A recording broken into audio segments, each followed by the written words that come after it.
The deep డైవ్కు స్వాగతం. ఈరోజు మన విశ్లేషణలో పైథాన్ ప్రోగ్రామింగ్కి అసలు పునాది అయిన వేరియబుల్స్ గురించి మాట్లాడుకుందాం. ఖచ్చితంగా. మన దగ్గర ఉన్న బేసిక్ ట్యూటోరియల్ సోర్సెస్ని బేస్ చేసుకుని ఇవి ఎలా పనిచేస్తాయో డీకోడ్ చేద్దాం.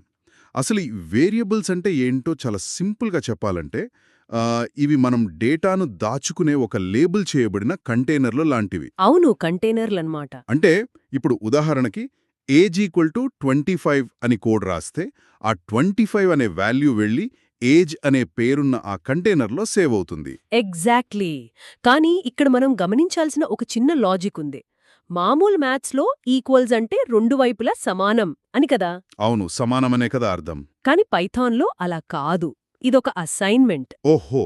అంటే ఆ కుడివైపున్న వాల్యూని మనం ఎడమవైపున్న కంటైనర్కి ఇస్తున్నాం. అంటే ఆ 25ని ఏజ్కి అసైన్ చేస్తున్నామన్నమాట. లాజిక్ బావుంది. అయితే ఈ సోర్సెస్లో డైనమిక్ టైపింగ్ అని పదే పదే వాడారు. అదేంటో కొద్దిగా ఆ అక్కడే పైథాన్ అసలైన మ్యాజిక్ ఉంది. ఇప్పుడు C++ లేదా జావా లాంటి ఇతర భాషల్లో ఒక కంటైనర్ చేసేటప్పుడు అది ఎలాంటిదో ముందే చెప్పాలి. అంటే అందులో నంబర్స్ పెడతామా లేక టెక్స్ట్ పెడతామా అని. ముందే డిక్లేర్ చేయాలి. అవును. కాని పైథాన్కి అవసరం లేదు. అది ఏ రకమైన డేటానో దానంతటదే పసిగట్టేస్తుంది. అంతేకాదు, కావాలంటే ప్రోగ్రాం మధ్యలో దాన్ని వేరొక రకంగా మార్చేసుకోవచ్చు కూడా. అబ్బా, ఇది భలే ఉంది. అంటే ప్రోగ్రామర్లకి తలనొత్తి సగం తగ్గినట్టే. సరే, ఈ కంటైనర్లకి మన ఇష్టమొచ్చినట్లు పేర్లు పెట్టుకోవచ్చా? అంటే ఇప్పుడు ఫస్ట్ శాలరీ అని నంబర్ 1తో స్టార్ట్ చేయొచ్చా? అస్సలు కుదరదు. పేర్లెప్పుడూ ఇంగ్లీష్ అక్షరాలతో లేదా అండర్ స్కోర్తోనే మొదలవ్వాలి. అంకెలతో మొదలుపెట్టకూడదు. ఇంకో ముఖ్యమైన విషయం ఏంటంటే ఇవి కేస్ సెన్సిటివ్. ఓకే. అంటే క్యాపిటల్ ఏతో రాసిన ఏజ్ కంటైనర్ వేరు, స్మాల్ ఏతో రాసిన ఏజ్ కంటైనర్ వేరు అన్నమాట. ఎగ్జాక్ట్లీ.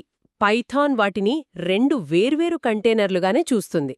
అలాగే ఇఫ్ క్లాజ్ లాంటి కొన్ని రిజర్వ్డ్ కీవర్డ్స్ని పేర్లుగా వాడకూడదు. రైట్. ఎందుకంటే పైథాన్ వాటిని తన సొంత పనుల కోసం దాచిపెట్టుకుంది.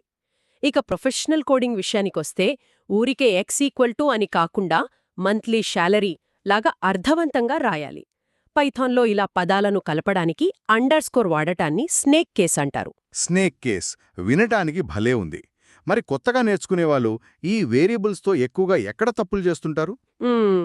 ముఖ్యంగా స్ట్రింగ్స్కి అంటే అక్షరాలకు కొటేషన్స్ ఇవ్వడం మర్చిపోతుంటారు.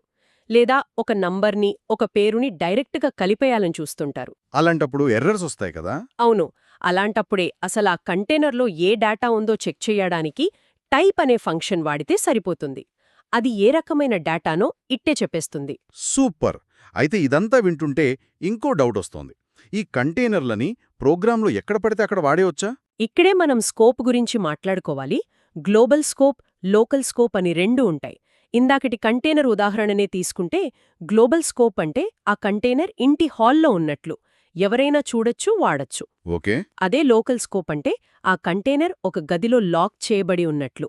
ఆ నిర్దిష్ట ఫంక్షన్లో ఉన్నవాళ్లు మాత్రమే దాన్ని వాడగలరు. హాల్లో ఉంటే గ్లోబల్, గదిలో ఉంటే లోకల్. బాగా చెప్పారు. మరి మెమరీ సంగతేంటి?